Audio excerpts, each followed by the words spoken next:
Hello and welcome back. Today in module number 8, we are going to talk about visual correlation analysis. I will break the visual correlation analysis into two parts. One, I will talk about what is correlation analysis, what does it entail.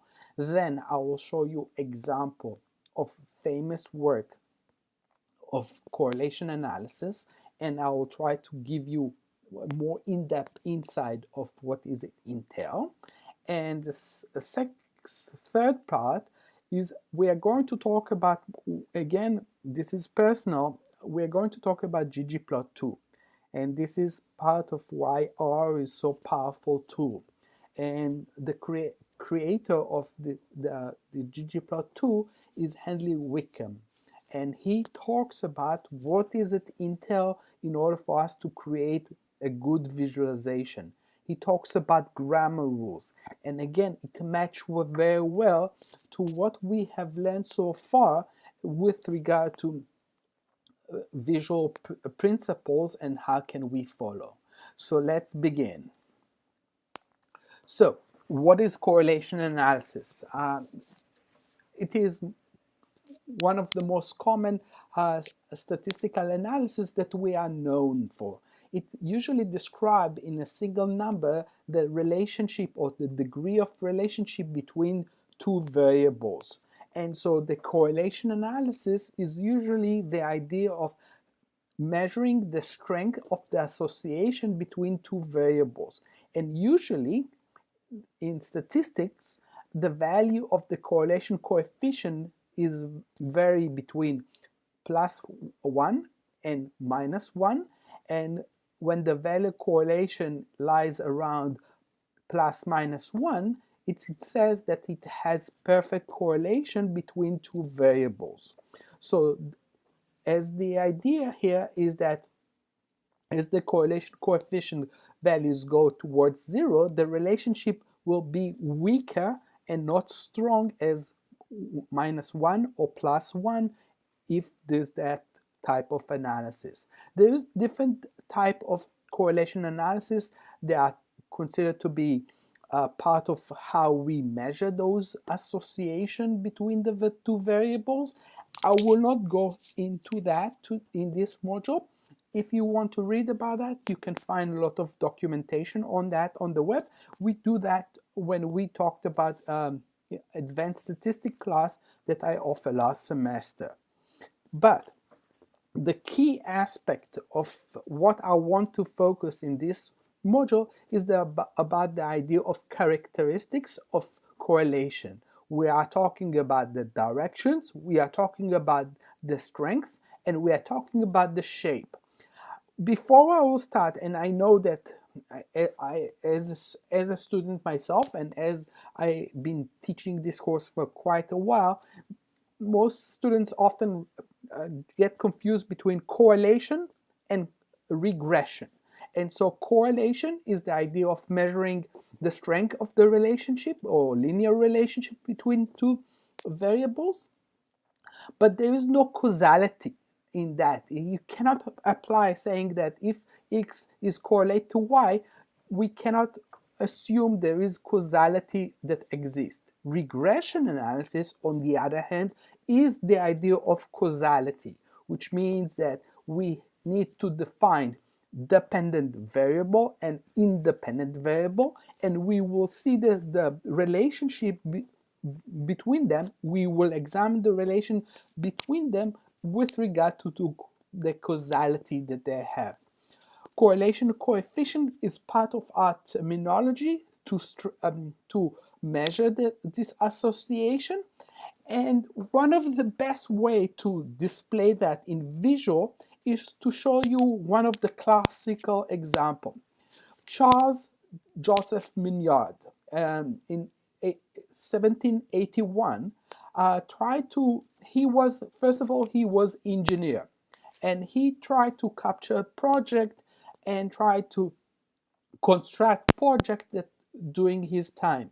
So he used statistics and he used graphics in order for him to display what he found. The most important work that he did was the idea of Russian campaign that Napoleon started in 1812. And the idea was that in this case, Napoleon started a campaign that he started with a big army and tried to capture Russia during winter, which means that if you are not familiar with Russia, winter there is quite cold. And as a result, and the army and the French army during that time was not strong as it was, he started to lose his power, and the number of soldiers that was in the army started to decline. And so he uses two colors. The brown color is the attempt to get to Moscow, and the black color his escape from Moscow and the number of soldiers that actually came back from this war. And as you can see, the beginning was he had large number of soldiers. In the end, he had small number of soldiers. So in this case, Napoleon drawing, Miniat drawing of Napoleon and Russia capture the idea of the size of the army, but it also display 6 types of data in 2 dimensions: the number of troops, the distance travel, the temperature that they suffer, the latitude, the long latitude, the direction of the travel, and the location relative to specific dates. So he embedded dates into this graph or this work. And so in this case, if we will compare to what we cover or discuss so far in our discussion about graphical principles, we can see that he showed causality, the temperature chart at the bottom, and he captured multiple levels, such as the size of the army, the location, the direction, but it also incorporates some of the parts that we have been discussing about graphical design. He showed parts to the whole. He shows the idea of what is it complete and accurate data, and he showed the idea of how to represent that in a sense that will tell you a story. So he uses the small effective differences in order for us to capture or to be captured in order for us to learn more about this work. Okay, so what type of the graphic or diagram he uses? He uses scatter plot, which is the idea of we can use independent variable and the dependent variable, and it allows us to do that across multiple points. Example, in statistics, we use weight versus height, and in this case, we can show adult male, we can measure what they account and how to display them in a simple diagram. And in this case, it's a simple diagram. And so if we have a positive correlation, so the R is equal +1, we will have a straight line.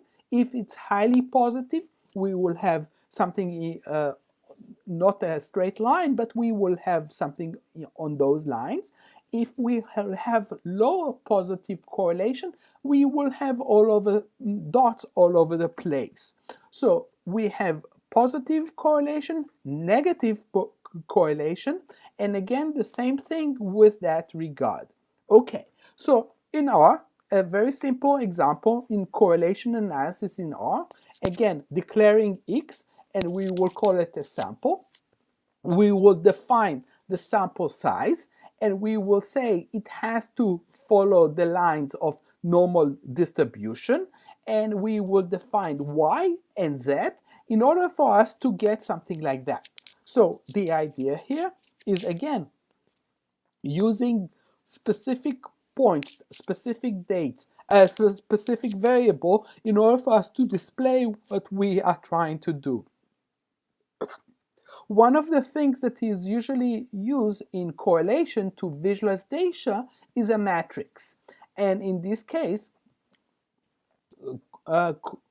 Cogran package is a package. You install the package and you will see the function it will create. So he will give you example car mileage in the same ideas and how to display it in different colors. Again, the same ideas of how to apply. So this is where we come into the ggplot2, and this is where the power of ggplot2. So the ggplot2, first of all, Handley Wickham is the author and is still alive. He's still alive and kicking. He is responsible for the development of RStudio. The textbook that I gave you is really easy, but he's also published another book, which is called ggplot2, Elegant Graphics of Data Analysis. And again, this is from what he has created. But in his coding and his ability to aiming to develop more graphical communication, he come up with the idea of grammar of graphics. So he defines the grammar of visual the same as grammar of language. In language, we use grammar to have structural words that allowed us to put meaning behind that and provide us the ability to create a full sentences. And so the graphic of the grammar of graphics, trying to come up with a structural and aesthetic elements in order for us to have meaningful graph. And it led by Wilkinson, which developed the book, a textbook called Grammar of Graphics in 1999. So he took that and he applied that into his ggplot2. So he defined the graphics into six dimensions. The data itself, which is the variable to portray on the graph. The variables are a mapping to aesthetics and usually apply to how we set up the data. The gemos is the object or the shape of the graphics. The statistics is the transportation of the statistics into visual. For example, summary of the mean or the standard deviation of the variance. Then we have the scale. What type of scale or visual aesthetic scale we are going to apply to it. Coordinate system is the structure of the ideas, and facing is the split of the data into a subset to create multiple variation of the same graph. So the grammar of graphics in data using the ggplot2. So first of all, you need to incorporate the ggplot2, and if you are using the RStudio, ggplot2 already embedded it. So the data using ggplot2 function must be stored as a data frame, and part of it is this is what he likes to do in order for it to control. To those students who are in my introduction to R programming, we are using data frame as a component of how we are going to write up a package. So in this case, you're going to follow directions, and it will make sense to those who are not in my class. Follow directions, it will make sense in the end. So make sure that to define the variable type before the starting the writing of the code. So we have the aesthetics, which is the variable that are mapped to the aesthetics. The idea here is that we are using functions that allowed us to do that. The AES function maps the variable to aesthetics, and you can add a lot of dimension into it. And in this case, you can define, example, the x position of x-axis, the y position of y-axis, the colors, the fill colors of the object, the alpha, the transparency, the shape is the shape of the object, the size is the size of the object, and line type is where the lines are drawn. So mapping versus the settings of the aesthetic. To map the aesthetics, you need to have inside the aesthetic. To set the aesthetic to a constant, you have to specify outside this function.